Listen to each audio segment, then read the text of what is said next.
السلام علیکم ورحمۃ اللہ۔ قرآن مکتب کے پیارے دوستو، گزشتہ کئی ایام سے فلسطین اور اسرائیل کے حالات جو چل رہے ہیں وہ سب کے سامنے عیاں ہیں۔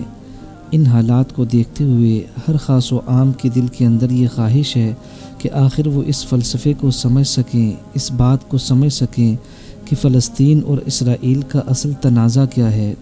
دوستو، یوں تو یہ مظالم یہود و نصارہ کی طرف سے مسلمانوں کے اوپر عرصہ دراز سے چلے آ رہے ہیں، لیکن جو حالات گزشتہ چند ایام میں بنے ہیں، ان حالات نے تمام مسلمانوں کی توجہ کو فلسطین اور اسرائیل کی طرف لگا دیا ہے۔ آج کی یہ ویڈیو آپ کے لیے بہت ہی فائدہ مند ثابت ہونے والی ہے۔ دوستو، اس ویڈیو کے اندر آپ حضرات کو بتایا جائے گا فلسطین کی تاریخ حضرت ابراہیم علیہ السلام سے لے کر آج تک۔ نمبر 2، بنی اسرائیل کون لوگ تھے اور یہ کس نبی کی اولاد میں سے تھے؟ دوستو، دلچسپ بات یہ ہے کہ اسرائیل کے سب سے پہلے بادشاہ وہ ایک اللہ کے پیارے نبی تھے، یہ بھی آپ کو اس ویڈیو میں بتایا جائے گا۔ اس کے بعد حضرت طالوت، ان کی حکمرانی کتنی مدت تک رہی یہ بھی آپ کو بتایا جائے گا۔ حضرت داؤد علیہ السلام جو بنی اسرائیل کے بادشاہ بنے، انہوں نے کتنے سال تک فلسطین اور اسرائیل کے اوپر حکومت کی، اس ویڈیو میں آپ کو یہ بھی پتہ چلے گا۔ اور نمبر 6، سلیمان علیہ السلام جو اللہ تعالیٰ کے بہت بڑے نبی گزرے، جن و انس کے اوپر جن کو حکومت دی گئی، انہوں نے کتنے سال حکومت کی یہ بھی آپ کو پتہ چل سکے گا۔ نمبر 7، اسرائیل کی ریاست 2 حصوں میں کیسے تقسیم ہو گئی، دوستو اس ویڈیو میں آپ یہ بھی جان سکیں گے۔ اور آخری بات، بابل کا جو بادشاہ تھا بخت نصر اور سکندر اعظم، ان کا قبضہ کیسے اسرائیل کے اوپر ہوا اور ان کا قصہ کیا تھا، یہ اور اس کے ساتھ اور بہت ساری اہم معلومات آپ کو اس ویڈیو کے اندر ملنے والی ہیں۔ آپ اس ویڈیو کو آخر تک دیکھیے گا، انشاءاللہ تعالی یہ ویڈیو آپ کے لیے بہت ہی فائدہ مند ثابت ہوگی۔ دوستو، ہم شروع کرتے ہیں اپنی ویڈیو کو۔ تو یاد رکھیے گا کہ رومیوں نے عیسائی مذہب قبول کرنے کے بعد یورپ اور شام میں یہودیوں پر زندگی تنگ کر دی تھی، انہیں در بدر کیا، ظلم کیے، ذلیل کر کے رکھا اور ان کا قتل عام کیا۔ جان بچانے اور چین سے جینے کے لیے یہودی ان علاقوں کی طرف رخ کرتے گئے جہاں مسلمانوں کی حکومت ہوتی۔ رومیوں کے عیسائیت قبول کرنے کے بعد بیت المقدس سے یہودیوں کو نکالا گیا اور ان کی عبادت گاہیں تباہ کر دی گئیں۔ اس کے بعد حضرت عمر رضی اللہ تعالی عنہ کے دور خلافت میں بیت المقدس کی فتح کے بعد یہودیوں کو شہر میں آنے جانے کی اجازت ملی۔ دوستو، 15 ہجری سن 637 عیسوی میں بیت المقدس فتح ہونے کے بعد حضرت عمر بن خطاب رضی اللہ تعالی عنہ نے یہودیوں کو بیت المقدس کی زیارت کی اجازت دی، جبکہ اس سے پہلے عیسائیوں نے ان پر پابندی لگا رکھی تھی۔ عیسائیوں نے یہودیوں سے حد درجہ بغض کی وجہ سے اس چٹان کے اوپر جو کہ قبۃ الصخرہ یعنی ڈوم آف راک بنا ہوا ہے، کچرے سے ڈھیر سے ڈھک دیا تھا، کیونکہ یہودی اس کو مقدس مانتے ہیں۔ اس چٹان کے اوپر سے کچرا امیر المؤمنین عمر رضی اللہ تعالی عنہ نے اپنے ہاتھ سے صاف کیا۔ دوستو، مسلمانوں کے نزدیک اس کی اہمیت یہ ہے کہ رسول اللہ صلی اللہ علیہ وسلم کی معراج والی رات اس چٹان پر سے براق اوپر آسمانوں پر اڑا تھا۔ پھر جب بھی صلیبی جنگ کے بعد عیسائی بیت المقدس پر قابض ہوئے تو مسلمانوں اور یہودیوں کا قتل عام کیا۔ سلطان صلاح الدین ایوبی کے بیت المقدس فتح کرنے کے بعد اور بعد میں طویل عرصہ تک سلطنت عثمانیہ کے زمانے میں یہودی قلیل تعداد میں رہے، لیکن عیسائی ظلم و ستم اور ذلت اور خواری والی زندگی سے بہتر حالت میں رہے۔ 19ویں صدی میں یورپ اور روس میں یہودیوں کے خلاف عیسائیوں کی شدید نفرت اور مظالم پھر سے ابھرے۔ ان حالات میں یہودیوں نے عیسائیوں کے ظلم سے تنگ آ کر نقل مکانی کی۔ جرمنی، مشرقی یورپ اور روس سے یہودی لاکھوں کی تعداد میں بے گھر ہو گئے۔ ان کی بڑی تعداد امریکہ، برطانیہ اور کچھ فلسطین میں آ گئے۔ اسی دوران صہیونیت کی تحریک نے جنم لیا۔ اس تحریک کا مقصد یہودیوں کے لیے اپنا ملک قائم کرنا تھا۔ اس کے لیے انہوں نے فلسطین کو چنا۔ یہ تحریک یورپ، امریکہ اور فلسطین میں زور پکڑتی گئی اور یہودیوں نے بڑی تعداد میں فلسطین میں آباد ہونا شروع کر دیا اور یہاں زمینیں خریدنے لگے۔ یہ سلطنت عثمانیہ کا آخری زمانہ تھا۔ دوستو پہلی جنگ عظیم 1914 سے 1918 کے درمیان میں سلطنت عثمانیہ نے جرمنی کا ساتھ دیا تھا، اور جب جرمنی ہار گیا تو برطانیہ نے سلطنت عثمانیہ کا شیرازہ بکھیر کر رکھ دیا اور مختلف علاقے مختلف یورپی طاقتوں کے قبضے میں آ گئے۔ فلسطین پر برطانیہ کا قبضہ ہو گیا۔ 1917 میں برطانیہ کے وزیر خارجہ نے ایک اعلان کیا جس کو اعلان بالفور یعنی بالفور ڈکلیریشن کہا جاتا ہے۔ اس میں کہا گیا کہ فلسطین میں برطانیہ آزاد یہودی ریاست قائم کرنے میں مدد کرے گا۔ برطانیہ نے ان کو وہاں آباد ہونے اور منظم کرنے میں مدد دی۔ جب فلسطین کے عرب مسلمانوں میں یہودیوں کے خلاف شدید رد عمل پیدا ہونے لگے اور دونوں کے درمیان میں شدید جھڑپیں ہونے لگیں تو برطانیہ نے فلسطین سے جانے کا فیصلہ کیا اور اقوام متحدہ سے اس علاقے کے مستقبل کے بارے میں فیصلہ کرنے کا کہا۔ اقوام متحدہ نے 1947 میں فیصلہ دیا کہ فلسطین کو 2 ریاستوں میں تقسیم کر دیا جائے۔ مغربی علاقہ جہاں یہودیوں کی اکثریت آباد تھی وہاں یہودی اسرائیل کی ریاست قائم کریں، اور مشرقی علاقہ میں فلسطینی عرب مسلمانوں کی ریاست قائم ہو جائے، جبکہ بیت المقدس اقوام متحدہ کے کنٹرول میں رہے۔ یہودیوں نے اس فارمولے کو قبول کر لیا، جبکہ فلسطینی مسلمانوں اور عرب ممالک نے اپنے درمیان میں ایک یہودی ریاست قائم کو یکسر مسترد کر دیا۔ دوستو یہاں پر یہ بھی یاد رکھیے گا کہ ملک پاکستان اس ناپاک سرزمین کو نہیں مانتا، کیونکہ یہ ایک ناجائز ریاست ہے جو مسلمانوں کے سینوں میں خنجر کی طرح کھوپی گئی ہے۔ دوستو یہودیوں نے 14 مئی 1948 کو اسرائیل کے قیام کا اعلان کیا تو اسرائیل اور عرب ممالک کے درمیان میں جنگیں چھڑ گئیں۔ یہ جنگیں 1967 تک چلیں۔ جنگ کے شروعات میں اسرائیل نے مغربی بیت المقدس پر قبضہ کر لیا اور فلسطین کے کچھ اور علاقے بھی اپنے قبضے میں لے لیے۔ بقیہ فلسطین کے مختلف علاقوں پر مصر، شام، لبنان اور اردن کا قبضہ ہو گیا۔ بیت المقدس کا مشرقی علاقہ جس میں حرم شریف اور مسجد اقصی سمیت مقدس مقامات ہیں اردن کے قبضے میں تھا۔ یہ صورتحال 1967 تک قائم رہی۔ 1967 کی عرب اسرائیل جنگ کے اختتام پر اسرائیل کا پورے فلسطین پر قبضہ ہو گیا۔ مقدس مقامات تاریخ میں پہلی مرتبہ یہودیوں کے قبضے میں آ گئے۔ پیارے دوستو، اب ہم آپ کو بتاتے ہیں کہ اس سرزمین کو انبیاء کی سرزمین کیوں کہا جاتا ہے۔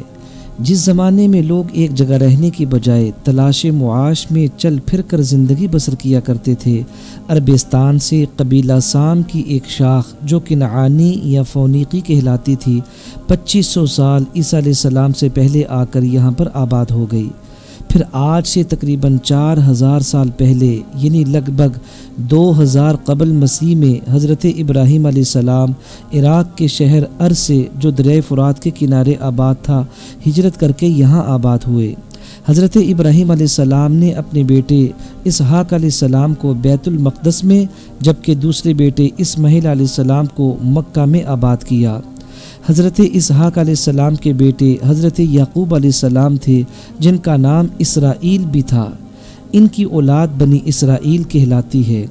لہٰذا دوستو، بنی اسرائیل جتنے بھی لوگ ہیں یہ سارے کے سارے حضرت یعقوب علیہ السلام کی اولاد ہیں۔ حضرت یعقوب علیہ السلام، حضرت یوسف علیہ السلام، حضرت داود علیہ السلام، حضرت سلیمان علیہ السلام، حضرت یحییٰ علیہ السلام، حضرت موسیٰ علیہ السلام، حضرت عیسیٰ علیہ السلام اور بہت سے دیگر پیغمبر اسی سرزمین میں پیدا ہوئے یا باہر سے آ کر یہاں آباد ہوئے۔ اسی مناسبت سے اس سرزمین کو نبیوں کی سرزمین کہا جاتا ہے۔ دوستو، ان علاقوں میں عبرانی قومیت کے لوگوں کی آمد کا نشان ولادت مسیح سے لگ بھگ 1100 سال پہلے ملتا ہے۔ حضرت سیمول جو اللہ کے ایک نبی تھے، یہ سب سے پہلے اسرائیل کے بادشاہ تھے۔ انہوں نے کافی عرصہ حکومت کی اور جب وہ بوڑھے ہو گئے تو انہوں نے اللہ کے حکم سے طالوت کو بادشاہ مقرر کیا۔ اس کا واقعہ قرآن پاک کے اندر بھی موجود ہے۔ سورہ بقرہ کی آیت نمبر 247 سے 252 تک ملتا ہے۔ دوستو، حضرت طالوت علیہ السلام نے 1004 سال قبل مسیح سے 1020 سال قبل مسیح تک حکمرانی کی۔ اس دوران میں انہوں نے جنگ کر کے جالوت کو مغلوب کیا اور اس سے تابوت سکینہ واپس لیا، جس میں حضرت موسیٰ علیہ السلام اور حضرت ہارون علیہ السلام کے تبرکات تھے۔ حضرت طالوت علیہ السلام کی وفات کے بعد حضرت داود علیہ السلام بنی اسرائیل کے بادشاہ بنے۔ انہوں نے پہلے الخلیل اور پھر بیت المقدس میں اپنا دارالحکومت قائم کیا۔ بیت المقدس دنیا کا قدیم ترین شہر ہے۔ یہ دنیا کا واحد شہر ہے جو یہودیوں، مسیحیوں اور مسلمانوں کے لیے یکساں مقدس اور محترم ہے۔ اس شہر کا موجودہ نام یروشلم حضرت داود علیہ السلام نے رکھا تھا۔ حضرت داود علیہ السلام نے تقریباً 33 سال تک بیت المقدس پر حکمرانی کی۔ ان کے بعد ان کے بیٹے حضرت سلیمان علیہ السلام نے تقریباً 39 سال اپنے تخت کو قائم رکھا۔ حضرت سلیمان علیہ السلام کی وفات کے بعد اسرائیل کی متحدہ ریاست 2 حصوں سامریہ اور یہودیہ میں تقسیم ہو گئی۔ دونوں ریاستیں ایک عرصے تک باہم دست و گریبان رہیں۔ 598 قبل مسیح میں بابل کے بادشاہ بخت نصر نے حملہ کر کے یروشلم سمیت تمام علاقوں کو فتح کر لیا اور شہر کی اینٹ سے اینٹ بجا کر بادشاہ اور ہزاروں شہریوں کو گرفتار کر کے بابل میں قید کر دیا۔ 539 قبل مسیح میں ایران کے بادشاہ خسرو نے بابل کو فتح کیا اور قیدیوں کو رہا کر کے لوٹا ہوا مال واپس یروشلم بھیج دیا۔ دوستو، 332 قبل مسیح میں یروشلم پر سکندر اعظم نے قبضہ کر لیا۔ 168 قبل مسیح میں یہاں ایک یہودی بادشاہت کا قیام عمل میں آیا، لیکن اگلی صدی میں روما کی سلطنت نے اسے زیر نگیں کر لیا۔ 135 قبل مسیح اور 70 قبل مسیح میں یہودی بغاوتوں کو کچل دیا گیا۔ اس زمانے میں اس خطے کا نام فلسطین پڑ گیا۔ پیارے دوستو، 20 اگست 636 کو عرب فاتحین نے فلسطین کو فتح کر دیا۔ یہ قبضہ پرامن طریقے سے عمل میں آیا۔ 463 سال یہاں تک کہ عربی زبان اور اسلام کا دور دورہ رہا، تاہم یہودی ایک اقلیت کی حیثیت سے موجود رہے۔ 11ویں صدی کے بعد یہ علاقہ غیر عرب، سلجوق، مملوک اور عثمانی سلطنتوں کا حصہ رہا۔ 1199 میں سلطان صلاح الدین ایوبی نے بیت المقدس کو فتح کیا اور یہاں مسلمانوں کی حکومت قائم ہو گئی۔ 400 سال تک عثمانیوں کی حکمرانی کے بعد 1917 میں برطانیہ نے اس خطے کو اپنی تحویل میں لے لیا اور اعلان بالفور یہودیوں کے ذریعے ایک قومی ریاست کا قیام کا وعدہ کیا، جس کا ذکر میں نے اوپر کیا ہے۔ فلسطین کی جانب یہودیوں کی نقل مکانی 17ویں صدی کے اواخر میں شروع ہو گئی۔ 1930 تک نازی جرمنی کے یہودیوں پر مظالم کی وجہ سے ان میں بہت اضافہ ہو گیا۔ پیارے دوستو، 1920، 1921، 1929 اور 1936 میں عربوں کی طرف سے یہودیوں کی نقل مکانی اور اس علاقے میں آمد کے خلاف پرتشدد مظاہرے ہوئے، لیکن یہ سلسلہ جاری رہا۔ پھر 1947 یعنی عین اس وقت جس وقت ملک پاکستان آزاد ہوا اور پاکستان بن رہا تھا، اقوام متحدہ کی جنرل اسمبلی نے ایک قرارداد کے ذریعے فلسطین کو تقسیم کر کے ایک عرب اور ایک اسرائیلی ریاست قائم کرنے کا اعلان کر دیا۔ برطانیہ نے اس علاقے میں 1948 میں اپنی افواج واپس بلا لیں اور 14 مئی 1948 کو اسرائیل کی آزاد حکومت کا اعلان کر دیا گیا، جو کہ ایک ناجائز ریاست کے طور پر عمل میں آیا۔ ہونا تو یہ چاہیے تھا کہ اس کے ساتھ ہی فلسطینی ریاست بھی قائم کر دی جاتی، لیکن ایسا نہ ہوا۔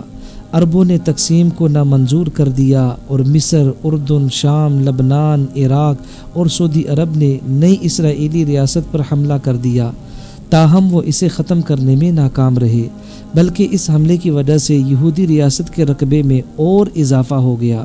1949 میں اسرائیل نے عربوں کے ساتھ الگ الگ صلح کے معاہدے کیے۔ اس کے بعد اردن نے غرب اردن کے علاقے پر قبضہ کر لیا، جبکہ مصر نے غزہ کی پٹی اپنے تحویل میں لے لی۔ تاہم ان دونوں عرب ممالک نے فلسطینیوں کو آٹونومی سے محروم رکھا۔ 29 اکتوبر 1958 کو اسرائیل نے صحرائے سینا پر حملہ کر کے اسے مصر سے چھین لیا۔ اس حملے میں برطانیہ اور فرانس کی حکومتوں نے اسرائیل کا ساتھ دیا۔ 6 نومبر کو جنگ بندی عمل میں آئی۔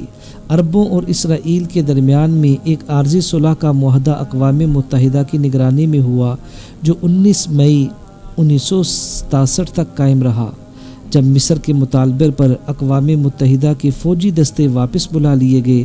مصری افواج نے غزہ کی پٹی پر قبضہ کر لیا اور خلیج عقبہ میں اسرائیلی جہازوں کی آمد و رفت پر پابندی لگا دی۔ 5 جون 1967 کو 6 روزہ عرب اسرائیلی جنگ شروع ہو گئی۔ اسرائیلیوں نے غزہ کی پٹی کے علاوہ صحرائے سینا پر قبضہ کر لیا۔ اس کے علاوہ انہوں نے مشرقی یروشلم کا علاقہ، شام کی گولان کی پہاڑیاں اور عرب اردن کا علاقہ بھی اپنے قبضے میں کر لیا۔ 10 جون کو اقوام متحدہ نے جنگ بندی کرا دی اور معاہدے پر دستخط ہو گئے۔ 6 اکتوبر 1973 کو یہودیوں کے مقدس دن یوم کپور کے موقع پر مصر اور شام نے اسرائیل پر حملہ کر دیا۔ اسرائیل نے جوابی کارروائی کرتے ہوئے شامیوں کو پسپائی پر مجبور کر دیا اور نہر سویز عبور کر کے مصر پر حملہ آور ہو گیا۔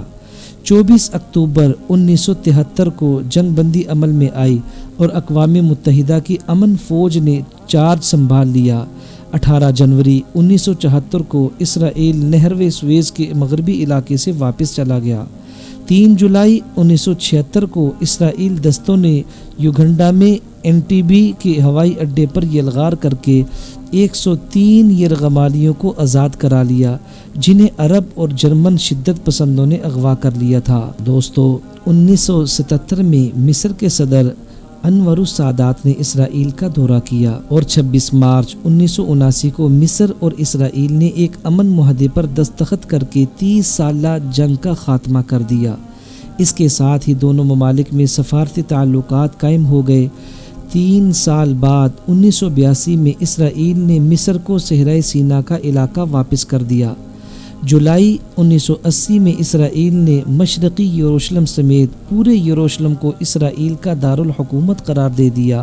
7 جون 1981 کو اسرائیلی جیٹ جہازوں نے بغداد کے قریب عراق کا ایک ایٹمی ری ایکٹر تباہ کر دیا۔ 6 جون 1982 کو اسرائیلی فوج نے PLO کی مرکزیت کو تباہ کرنے کے لیے لبنان پر حملہ کر دیا۔